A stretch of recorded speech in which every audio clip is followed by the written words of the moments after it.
সবাইকে স্বাগতম আমার জবস টিউটোরিয়াল ইউটিউব চ্যানেলে। আশা করি তোমরা সবাই ভালো আছো এবং সুস্থ আছো। আজকে আমি আমার ইউটিউব চ্যানেলে একটি ভিডিও নিয়ে হাজির হয়েছি। আমার ভিডিওতে আজকে আমি আলোচনা করব সরকারি মাধ্যমিক বিদ্যালয়ে 700 পদে শিক্ষক নিয়োগ বিজ্ঞপ্তির ক্ষেত্রে আমরা কিভাবে প্রিপারেশন নিতে পারি। আমি আজকে তোমাদের সেই সম্পর্কে তোমাদের সাথে আলোচনা করব। আশা করি তোমরা সবাই এই ভিডিওটির মাধ্যমে উপকৃত হবে।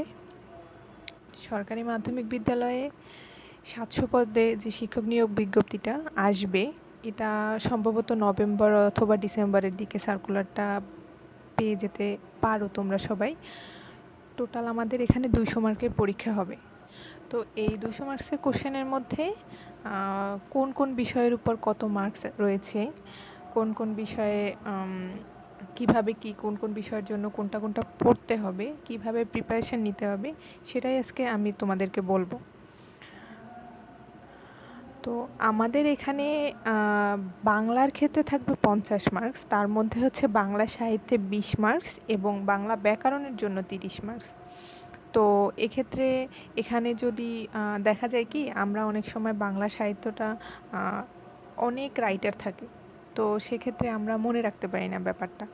হ্যাঁ, মানে রাইটারের নাম, রাইটারের ডিটেলস সব কিছু মনে রাখা সম্ভব না। তারপরেও কিছু কিছু গুরুত্বপূর্ণ রাইটার্স আছে যে তাদের ক্ষেত্রে সেটা যদি আমরা জেনে যাই, যদি সেটা আমরা পড়তে পারি, তাহলে হচ্ছে মোটামুটি একটা মার্কস কভার করতে পারবো। আর এক্ষেত্রে এখানে আমরা সব থেকে আমার মনে হয় যে আমাদের বাংলা ব্যাকরণের দিকে হচ্ছে বেশি প্রিপারেশন নেওয়া উচিত।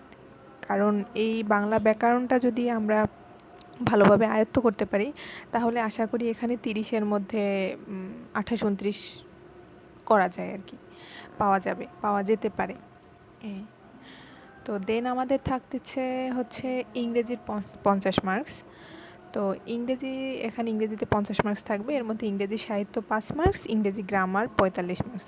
তবে আমি এখানে মনে করি যে ইংরেজি সাহিত্যের ক্ষেত্রে প্রিভিয়াস ইয়ারের যদি কোশ্চেনগুলো সলভ করা যায়, তো সেখান থেকে 5-এর মধ্যে 2-3টা পাওয়া যেতে পারে, তো তাহলেই এনাফ। তো সেক্ষেত্রে 5-এর মধ্যে যদি আমরা মিনিমাম 2টাও পাই, তাহলে আমাদের 3টা থেকে যাচ্ছে। তো সেই 3টার জন্য আহামরি এত কিছু পড়ে আমাদের আরও ব্রেনে প্রেশার হয়ে যাবে। তো সেক্ষেত্রে আমরা যদি এই জিনিসটা স্কিপ করে আমরা যদি গ্রামারের দিকে বেশি নজর দিই, তো এখানে যেহেতু গ্রামারে আমরা দেখতে পাচ্ছি যে 45 মার্কস থাকবে, তো 45 মার্কসের মধ্যে আমরা গ্রামারটা যদি যেহেতু আমাদের ইংলিশ গ্রামারটা বেশি মার্কস থাকতেছে, তো এখানে যদি আমরা যতটা বেশি মার্কস তুলতে পারবো, এটা আমাদের ক্ষেত্রে সবথেকে বেশি ভালো হবে আমি আশা করি। এরপর আমাদের গণিতে হচ্ছে আমাদের 60 মার্কস থাকবে। তো গণিতে 60-এর মধ্যে সাধারণ গণিত 50 মার্কস, মানসিক দক্ষতা 10 মার্কস। তো এক্ষেত্রে আমি বলবো গণিতটা মোটামুটি সবার নিজের উপর, ঠিক আছে। তো গণিতের যারা সায়েন্স ব্যাকগ্রাউন্ড, তো তাদের ক্ষেত্রে আমি বলবো যে সায়েন্স, কমার্স, গণিতটা তাদের মোটামুটি আয়ত্তে। তো সেক্ষেত্রে তারা একটু মানে প্রিভিয়াস ইয়ারের কোশ্চেন দেখলেই বোঝা যাবে যে আমরা কোন টাইপের ম্যাথমেটিক্স, কোন রিলেটেড ম্যাথমেটিক্স যদি আমরা দেখি, তাহলে মানে এইগুলো আমাদের পড়তে হবে। তো সেইগুলো দেখে একটু মোটামুটি ডিপ লেভেলের করে গেলেন, যে দেখা গেল সেই ডিপ লেভেলের করে গেলে যে 2-একটা ডিপ লেভেলের কোশ্চেন থাকে, তো সেটা প্রবলেম হয় না। আর যারা বলবো আর্টস ব্যাকগ্রাউন্ডের বা যাদের ম্যাথের নলেজটা খুবই কম, তাদের হচ্ছে বেসিক থেকে শুরু করতে হবে। বেসিকটা না শুরু করলে আর মোটামুটি রেগুলার একটা প্র্যাকটিসের উপর না থাকলে ম্যাথে ভালো করা আসলেই সম্ভব না, ঠিক আছে। আর মানসিক দক্ষতার ক্ষেত্রে এই জিনিসটা পুরোপুরি আলাদা, এটা নিজের উপর। হ্যাঁ, তো মানসিক দক্ষতার ক্ষেত্রে আমি সাজেস্ট করব যে প্রিভিয়াস ইয়ারের কোশ্চেনগুলো ভালোভাবে দেখে যে কীভাবে কীরকম কী হয়। আর যদি এর বাইরে কেউ করতে চায়, যেহেতু মানসিক দক্ষতায় 10 মার্কস, তো সেক্ষেত্রে সে হচ্ছে যে কোনো একটা বই ফলো করতে পারে।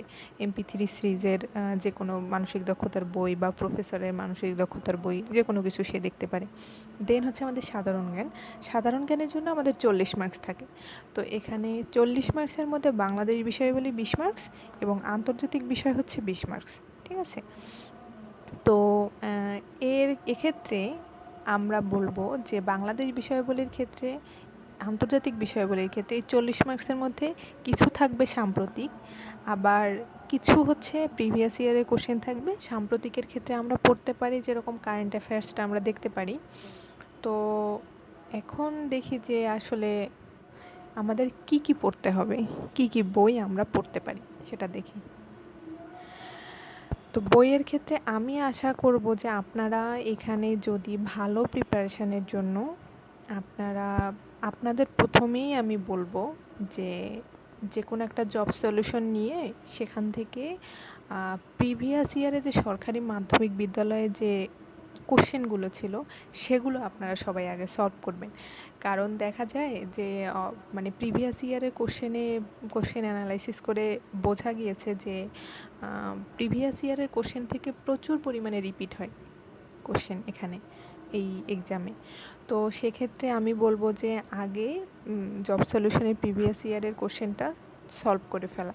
তো তারপর যদি কারো হাতে অনেক সময় থাকে যে না টাইম নিয়ে পড়তে যাচ্ছে, তারা জব সলিউশনের অন্য অন্য যে জবের প্রিভিয়াস ইয়ারের কোশ্চেন আছে সেগুলো পড়তে পারে। সেক্ষেত্রে তারা অনেকই উপকৃত হবে। দেখা গেল এর মধ্যে আবার গুরুত্বপূর্ণ যেগুলো হচ্ছে নন ক্যাডারের যে কোশ্চেনগুলো সেগুলো অনেক গুরুত্বপূর্ণ। আর এই সরকারি মাধ্যমিক বিদ্যালয়ের যে কোশ্চেন প্রিভিয়াস ইয়ারে সেটা তো গুরুত্বপূর্ণই। তো এখানে 200 মার্কসের মধ্যে অনেকটাই জব সলিউশন থেকে রিপিট কোশ্চেন পাওয়া যায়। তো দেখা গেল কি যে রিপিট কোশ্চেন তো সবাই পারে। তো এখানে রিপিট কোশ্চেনের মধ্যে আমি যদি 2টা কোশ্চেন ভুল করে ফেলি, তো এই 2টা কোশ্চেনের জন্য হয়তো আমি 500-1000 সিরিয়াল পিছনে পড়ে যাব, কারণ এই কোশ্চেনগুলো সবাই পারবে। তো এর জন্য ট্রাই করব যাতে আমরা যেগুলো রিপিট কোশ্চেন, জানা কোশ্চেন, এই জিনিসগুলো যাতে আমাদের ভুল না হয়। ঠিক আছে? তো আর এখানে কি কি বই পড়তে হবে, আপনারা বাংলাদেশ বিষয়াবলী এবং আন্তর্জাতিক বিষয়াবলীর জন্য MP3 সিরিজের বা প্রফেসরের বা ওরাকলের যে কোনো সিরিজের একটা বই আপনারা নিয়ে নেবেন, সেখান থেকে এগুলো পড়বেন। হ্যাঁ, আর বাংলা সেকেন্ড পার্টের জন্য আমি আপনাদেরকে মোস্ট ইম্পর্টেন্টলি আমি সাজেস্ট করব যে নবম দশম শ্রেণীর বইটা, বোর্ড বইটা পুরোপুরি ভালো করে পড়বেন। কারণ দেখা যায় যে যত পরীক্ষার কোশ্চেন হয়, চাকরির যে মানে চাকরির যে পরীক্ষাগুলো হয়, সেক্ষেত্রে যারা কোশ্চেন করে তো তারা নবম দশম শ্রেণীর বোর্ড বইটা অনেক বেশি ফলো করে, অনেক অনেক অনেক বেশি ফলো করে। তো সেক্ষেত্রে নবম দশম শ্রেণীর বোর্ড বইটা খুবই গুরুত্বপূর্ণ। তো বাংলা দ্বিতীয় পত্রের টোটাল মানে পুরো বইটা আপনারা খুবই ভালো করে পড়বেন। প্লাস এই বইটা খুব ভালো করে পড়ার পর আপনারা এই যে আমি বললাম এর আগে প্রথমেই যে একটা সিরিজের যে কোনো সিরিজের যে বাংলা বইটা, তো সেখান থেকে আপনারা প্রিভিয়াস ইয়ারের কোশ্চেন দেখবেন, বা সেখান থেকে যদি মনে করেন যে না আমরা কিছু টপিকস হচ্ছে এখান থেকে ডিটেলস পড়বো, তাহলে আপনারা পড়ে নিতে পারেন। যেহেতু বাংলা দ্বিতীয় পত্র নবম দশম বই ওটা তো বেসিক থেকে করা, তো ওখান থেকে আপনারা বুঝে বুঝে পড়লে পরবর্তীতে যে কোনো একটা বই নিয়ে পড়লে আপনাদের জন্য মানে পড়তে অনেকটা ইজি হবে। হ্যাঁ, আর মনে রাখতে অনেকটা ইজি হবে। আর গণিতের জন্য বলবো যে ষষ্ঠ থেকে নবম শ্রেণীর গণিত বইটা, গণিত যে বইগুলো আছে সেগুলো আপনারা শেষ করবেন। তো এক্ষেত্রে যাদের বেসিক খুবই উইক তারাই এটা দেখবেন। কারণ যাদের বেসিক স্ট্রং, যারা সায়েন্স ব্যাকগ্রাউন্ড, কমার্স ব্যাকগ্রাউন্ড, তাদের ক্ষেত্রে হচ্ছে ষষ্ঠ থেকে দশম শ্রেণীর বইগুলো তো না করলেও চলে, যেহেতু তারা আগের থেকেই এগুলো ভালোভাবেই পারে বা কিছু। কিন্তু যারা আর্টস ব্যাকগ্রাউন্ডের, যে অনেক দিন ম্যাথের প্রিপারেশন নেই বা কিছু এরকম, আবার দেখা যায় অনেক সময় যে সায়েন্স ব্যাকগ্রাউন্ডের স্টুডেন্টের ম্যাথের বেসিক দেখা গেল অনেক সময় উইক হয়ে পড়ে। দেখা গেল কিছু কিছু সাবজেক্ট আছে যেরকম বায়োলজিক্যাল রিলেটেড যে সাবজেক্টগুলো, সে বায়োলজি সাবজেক্টগুলো পড়তে পড়তে তারা 4 বছর 5 বছরে মাস্টার্স কমপ্লিট করলো, তো এর মধ্যে ম্যাথ কখনোই দেখা হয়নি। তো তাদের ক্ষেত্রে তখন দেখা গেলো ম্যাথটা সম্পূর্ণই প্র্যাকটিসের উপর, তো তাদের মনে থাকতেছে না। তখন তারা এটা দেখে তারপর যে কোনো একটা সিরিজের বই নিয়ে যে প্রিভিয়াস ইয়ারের কোন কোন কোশ্চেনগুলো আসে, কেমন আসে, তখন সেটা প্র্যাকটিস করতে হবে। কিন্তু তবে ম্যাথের ক্ষেত্রে যতই যে ভালো করতে চান না কেন, ম্যাথে অবশ্যই প্র্যাকটিস করতে হবে। প্রত্যেক দিন ম্যাথ ইংলিশ প্র্যাকটিসের উপর থাকতে হবে, না হলে কখনোই ভালো করা যাবে না। আশা করি আমার ভিডিওটা আপনাদের অনেক ভালো লেগেছে। তো আপনারা অনেক উপকৃত হবেন। সবাইকে ধন্যবাদ।